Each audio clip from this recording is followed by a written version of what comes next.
Alright guys, good day and good afternoon sa ating lahat. So for today's vlog guys is makikita nyo sa aking background. Andito tayo ngayon sa Tamawan Village. And guys, si Tamawan Village is located lang siya dito sa Pinsao proper, which is, and guys, makikita nyo sa likuran ko, katabi lang ni Igorot Stone Kingdom guys. Kaya pag once na, for example, napadaan kayo, pumunta kayo kay Igorot Stone Kingdom guys, wag niyong kalimutan na i-visit itong si Tamawan Village. Bali magkatabi lang sila guys.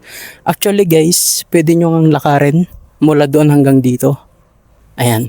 And yun guys, bago natin explore si Tamawan Village, one thing na napansin ko dito sa isang tourist attraction na to guys is, grabe guys, kung makikita nyo sa aking background, para talaga siyang forest, as in green talaga lahat. And yun guys, although mag-explore pa lang tayo, pero one thing na napansin ko dito is mapapansin nyo agad yung culture guys. Of course the tradition and then the music. And yun guys, papakita ko sa inyo mamaya yung mga huts na mga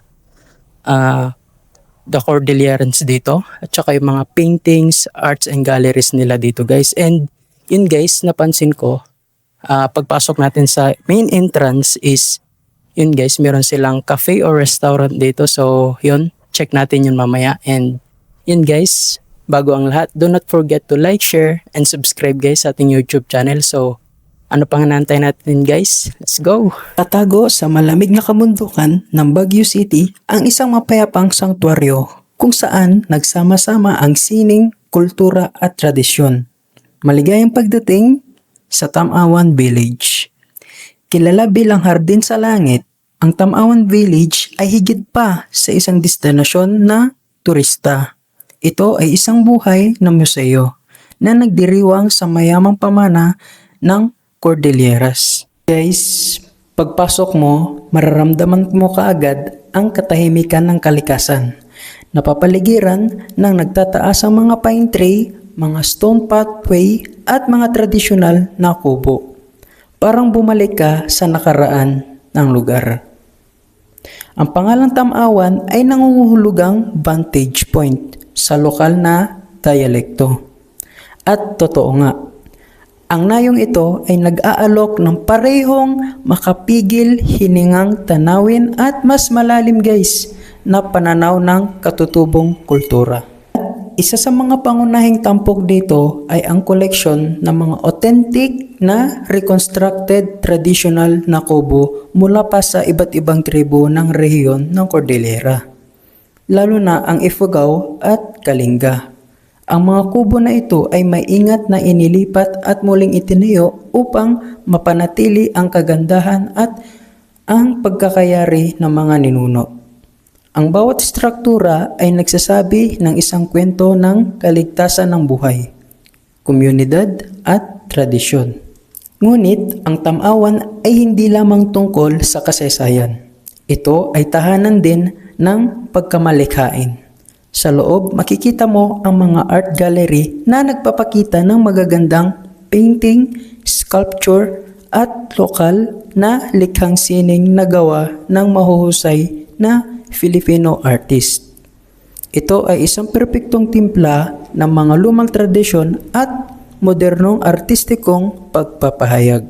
Guys, habang patuloy kang nag-i-explore, matutuklasan mo ang mga tahimik na hardin, mga nakatagong daanan at mga payapang sulok na perpekto para sa pagmuni-muni at pagpapahinga. Maraming mga bisita ang pumupunta dito, hindi lamang para sa pamamasyal, ngunit upang takasan ang ingay ng lungsod at makipag-ugnayan muli sa kalikasan.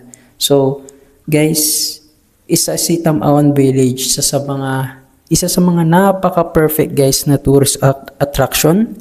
Kasi bukod sa napakaganda ng view niya, guys, may mga spots na pwede kayong mag-relax, kumain, at guys, napakatahimik ng place. Talagang, yun guys, makokonek ka talaga kay Mother Nature.